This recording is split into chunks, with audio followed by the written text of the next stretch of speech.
A gente está recebendo aqui no estúdio do Morning Show o advogado Alberto Luiz Rolo, especialista em direito eleitoral. Seja bem-vindo, doutor Rolo. Tudo bem?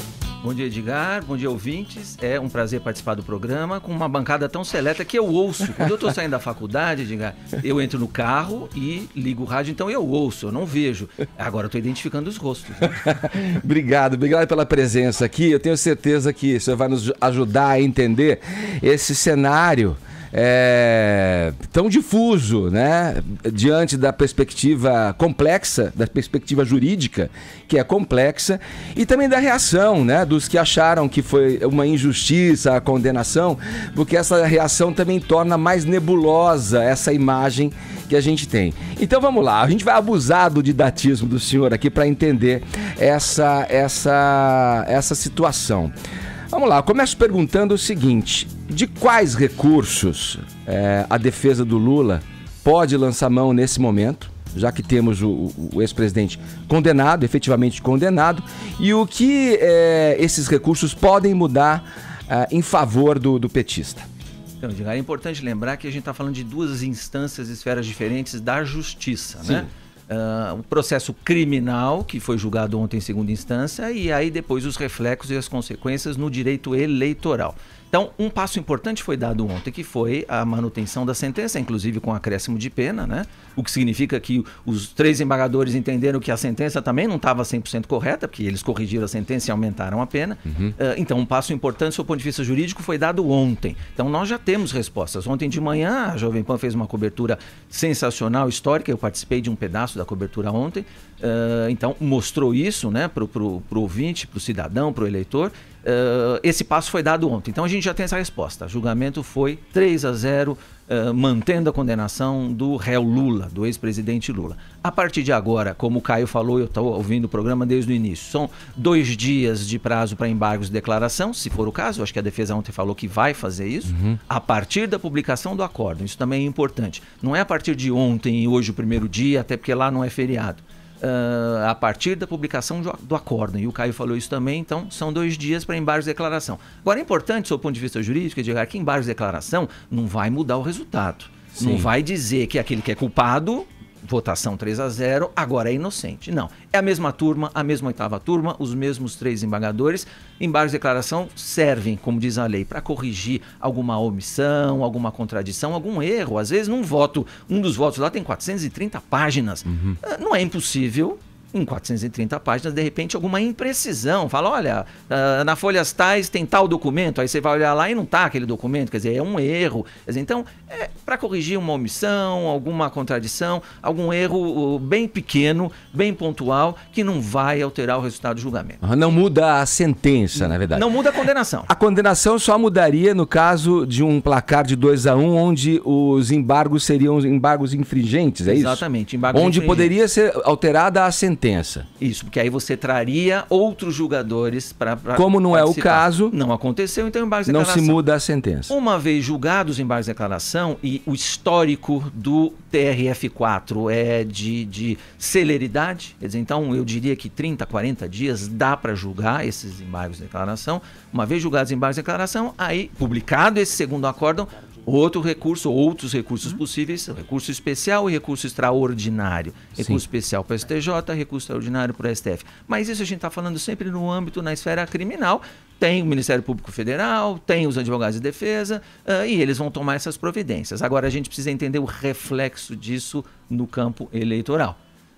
E isso a gente falou bastante ontem, né, durante a cobertura da Jovem Pan, e eu estou aqui para esclarecer os ouvintes e responder todas as perguntas.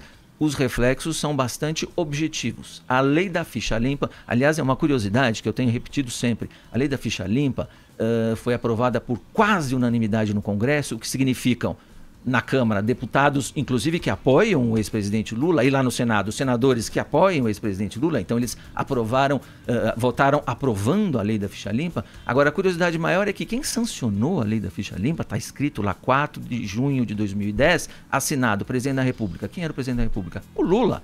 Quer dizer, sancionar significa concordar com a lei. Então, o Lula concordou com a lei da ficha limpa. Não pode ele dizer agora, isso foi em 2010. Não pode chegar em 2018 e dizer, não, a lei é ruim. Mas como é ruim?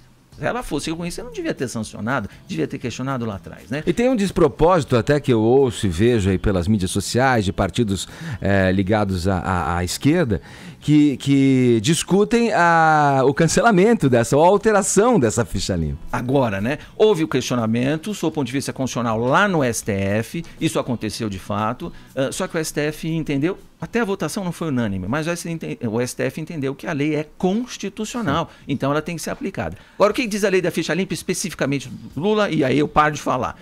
Artigo 1º, a lei é a LC 64/90, com as introduções da lei 135/2010, assim o ouvinte pode procurar. Artigo 1º, inciso 1º, letra E. Aqueles que forem condenados criminalmente com decisão já transitada no julgado ou proferida por órgão colegiado, que é o caso.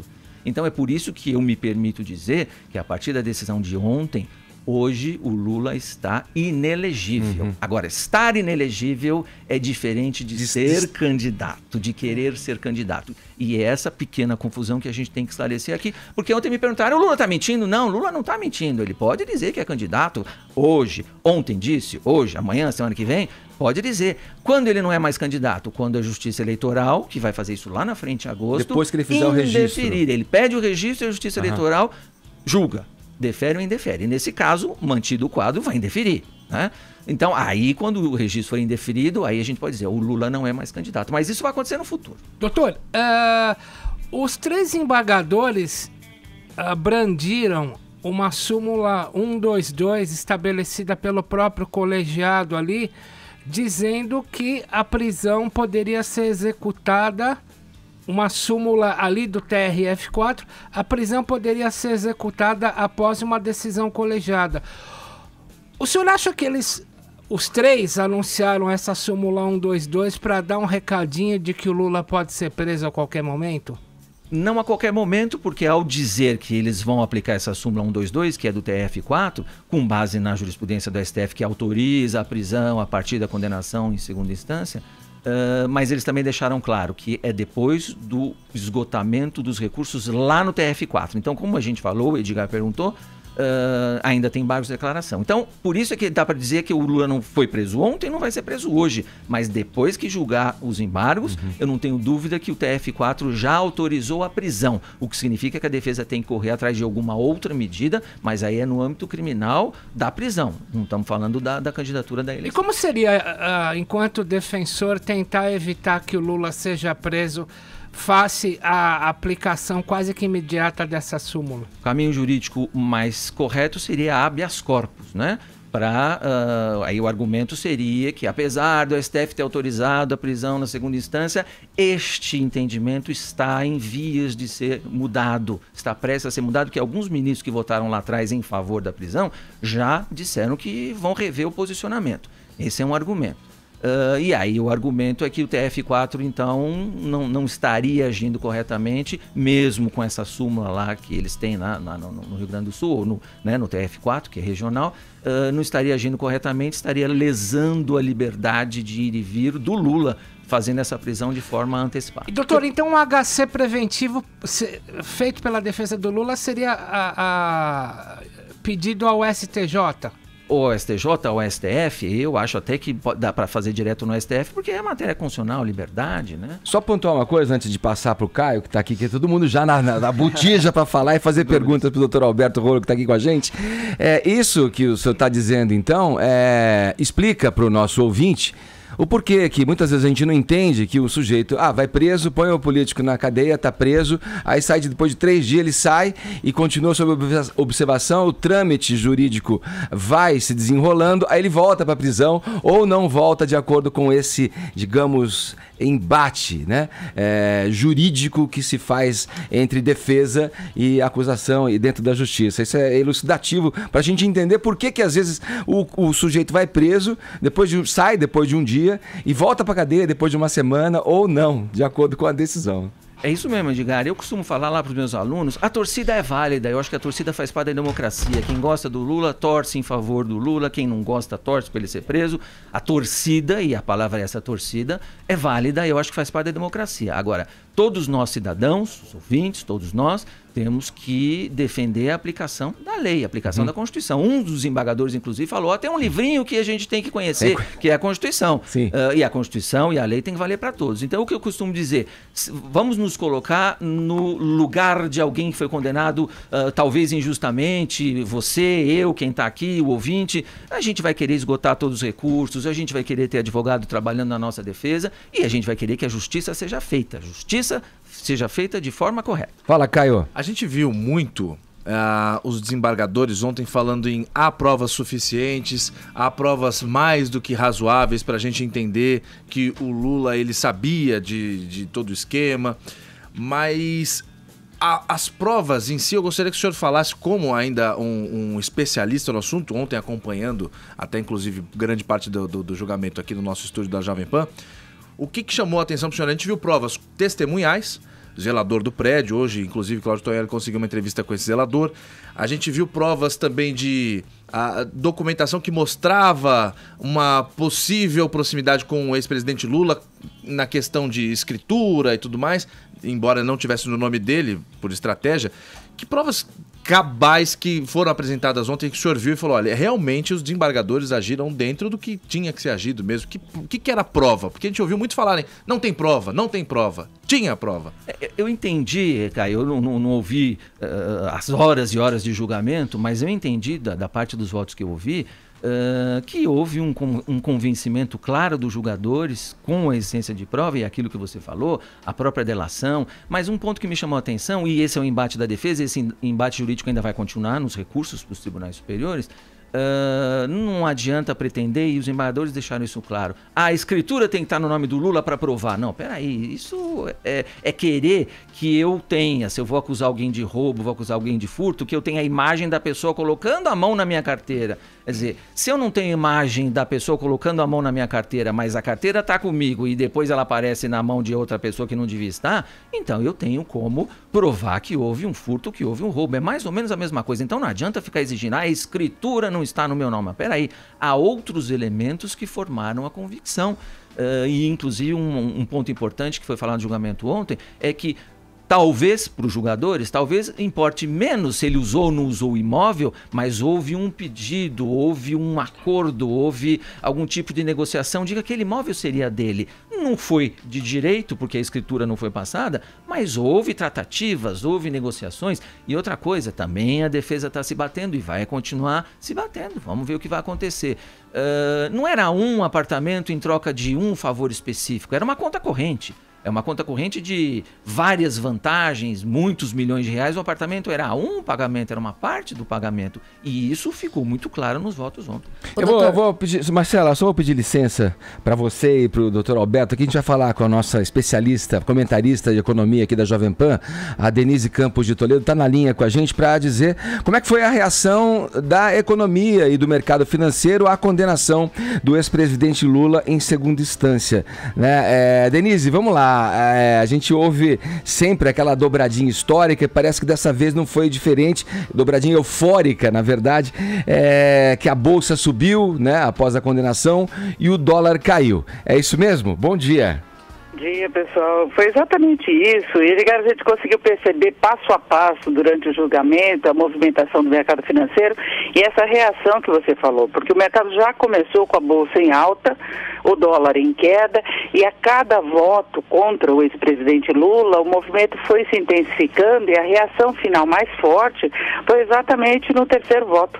O mercado tinha um certo temor de um placar de 2-1, que daria mais condições de recursos ao presidente Lula, não é? E aí, quando veio a confirmação do placar de 3-0 mesmo, pegou quase o fechamento mesmo dos negócios, mas aí nós tivemos a Bolsa de Valores ultrapassando a marca dos 83 mil pontos pela primeira vez na história.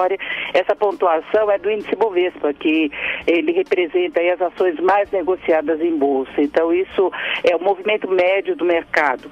E a Bolsa encerrou com uma alta de 3,72%, foi a maior valorização diária em mais de um ano. ano, desde janeiro do ano passado.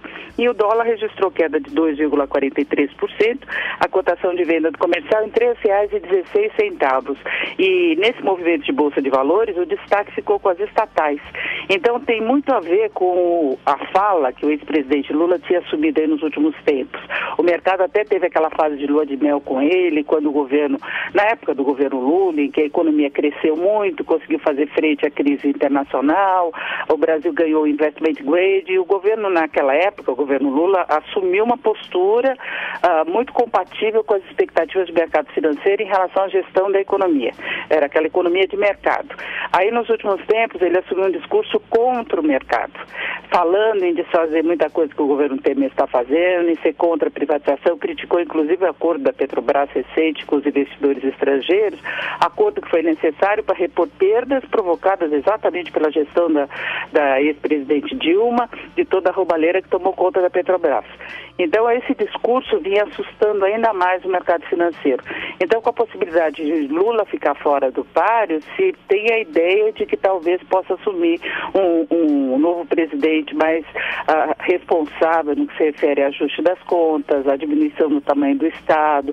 Agora, tem muita coisa ainda a rolar nesse processo, né? Porque o Lula não é o único que tem implicações com corrupção, o desvio de recursos. Nós temos o atual governo também envolvido em muita coisa, né? Vários ministros, pessoas próximas do presidente Temer.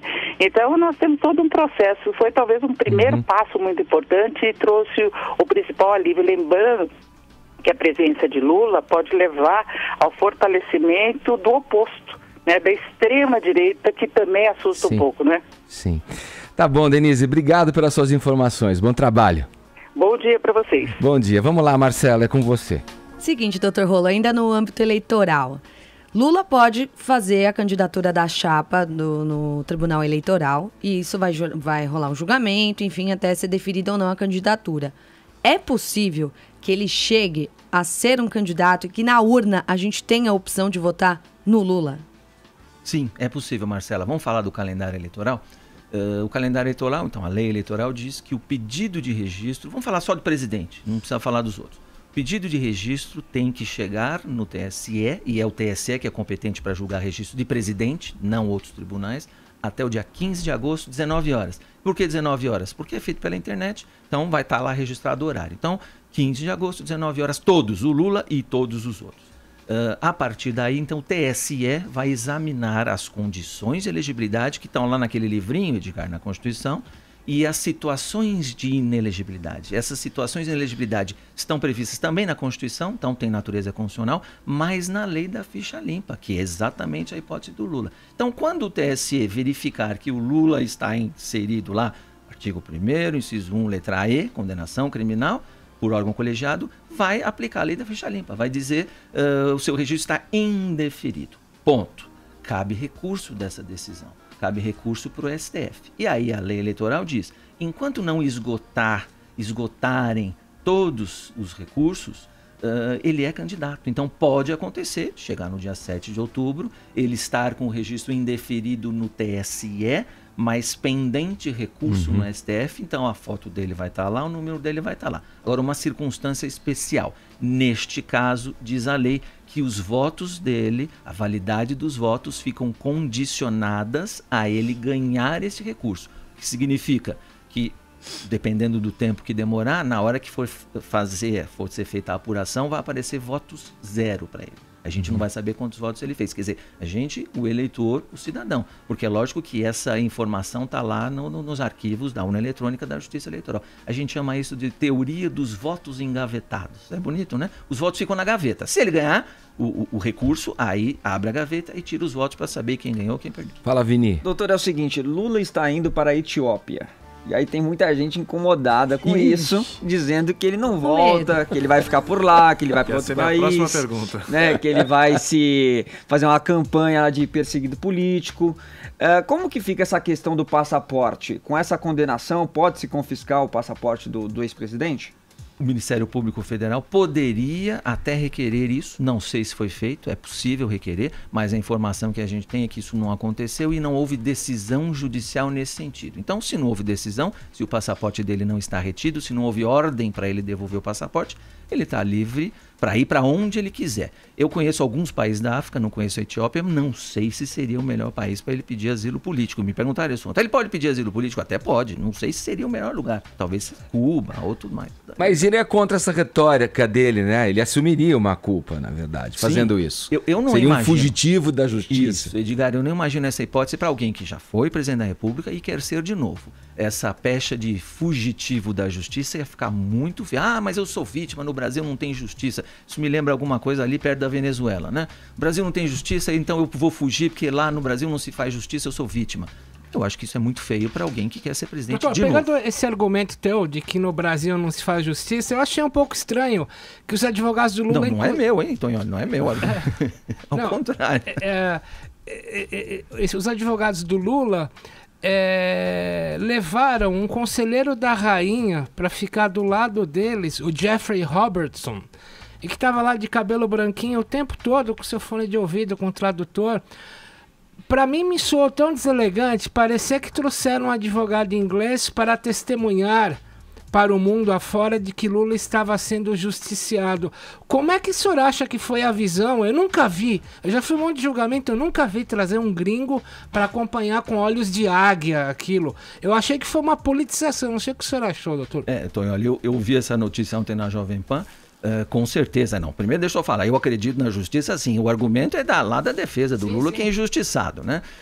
Agora, isso é realmente lamentável, desagradável, mas eu vou acrescentar, também eu vi aqui na Jovem Pan e li nos noticiários artigos americanos, de jornalista americano, pseudo-jornalista e francês também, querendo se intrometer aqui, né? Na nossa justiça. Eu acho que esse tipo de intromissão, o Brasil é soberano, o Poder Judiciário está funcionando, as instituições estão funcionando, e é o que eu falei, torcida a gente pode ter a favor ou contra, mas a justiça decidiu e agora a gente tem que respeitar e cumprir a decisão. Então isso é lamentável você trazer, seja conselheiro de quem for, pode ser do Donald Trump, que também não seria muito bom, né? Mas qualquer um, não tem problema nenhum, não tem que se intrometer aqui. Pode dar palpite, mas a justiça foi feita. Doutor Rolo, a gente tem pela frente aí ainda um caminho a percorrer, né? Nesse imbróglio todo, nesse cenário complexo, como eu disse. O que o senhor vislumbra para esses meses aí que temos à frente, em termos de alteração de lei, de entendimento jurídico, né? Essa jurisprudência que gera o caso do Lula? Temos pela frente aí, por exemplo, discussões no Supremo Tribunal Federal a respeito da prisão após a segunda instância. A turma não está afinada, tem discordância lá dentro também, né? A prerrogativa de foro é um outro tema importante. O que o senhor vislumbra para esses próximos meses?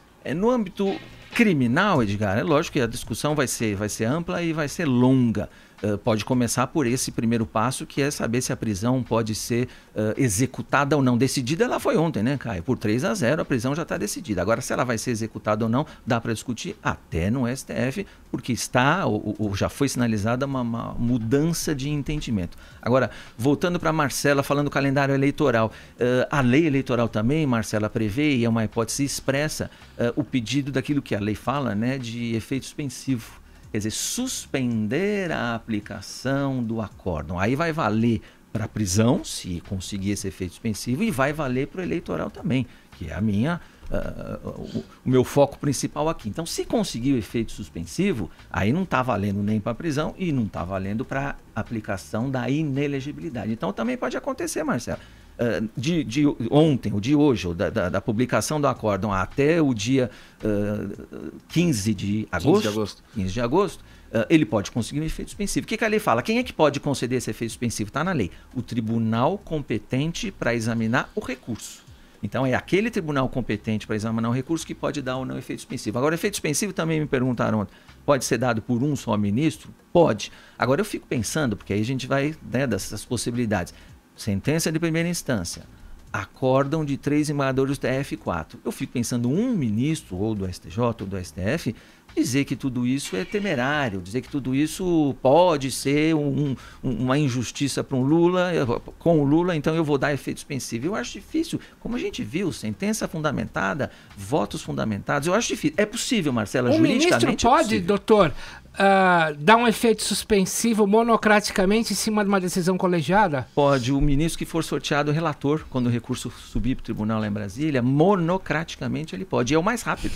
Pode, é possível, juridicamente é possível. Não estou dizendo que vai acontecer. Eu até digo para você que é a jurisprudência, porque também, Marcela, Caio, a gente está falando de presidente da República, mas a lei é a mesma que serviu para prefeitos e para governadores, é a mesma lei. Então a gente pode falar em jurisprudência no caso de prefeitos, no caso de governadores. Estou falando só de executivo, poder executivo. Então, nesses casos é muito difícil, a jurisprudência mostra que é muito difícil. Eu diria, Edgar, que sei lá, de 10 casos, 2 conseguem efeito suspensivo, é mais ou menos isso. Então, a chance é de 20% ou menos de conseguir esse efeito suspensivo. No caso de prefeitos, no caso de governadores. Doutor Alberto, eu acho difícil, porque o Gilmar Mendes, por mais que tenha sido indicado por ele, eles têm uma rixa, né? O Lula e o Gilmar Mendes. Então, acho que por mais que caia no colo do Gilmar Mendes... Não, o Gilmar Mendes foi indicado pelo Fernando Henrique Cardoso. FHC. Foi pela FHC? FHC. Eu já falando besteira. Advogado-geral da União sobre o Fernando Henrique. Mas eles têm uma pecha, não tem, não? Talvez não tem? Tenha. Do Lula e do Gilmar? Mas olha, eu não acho que isso ia contaminar, não, viu? Eu também respondi essas perguntas ontem, não acho, não. São 11 ministros no STF, né? Lá no STJ tem as turmas criminais. Eu não acho que ninguém vai ser... Porque a sociedade está fiscalizando tanto e controlando tanto, imagina só alguém deixar lá o rabo preso. Eu fui nomeado pelo Lula, então eu devo esse favor pro Lula. Duvido que isso aconteça. Doutor Alberto, eu queria agradecer o senhor, fechando com uma expressão bem popular, que eu acho que o senhor conhece. Estamos diante de uma sinuca de bico, né? Que o efeito dessa jogada a gente vai saber lá mais adiante, quando chegarem as eleições, no desfecho que esse caso jurídico, talvez um dos mais relevantes do Brasil, vai nos apresentar. Sinuca de bico ou confusão. Tem gente que fala um rolo. Não, eu não tenho nada a ver com isso. Você é um predestinado. Eu não tenho nada a ver com isso, é uma confusão. Edgar, agradeço mais uma vez o convite. Foi um prazer estar aqui com vocês. Agora, quando eu ouvir no rádio, eu vou reconhecer, vou lembrar os rostos, né? Tá bem, obrigado, doutor Alberto Rolo, com a gente aqui, especialista em direito eleitoral, conversando e esclarecendo aqui as nossas dúvidas e as dúvidas dos ouvintes da Jovem Pan. Obrigado, doutor. Agora, 11 horas, 1 minuto, horário de Brasília.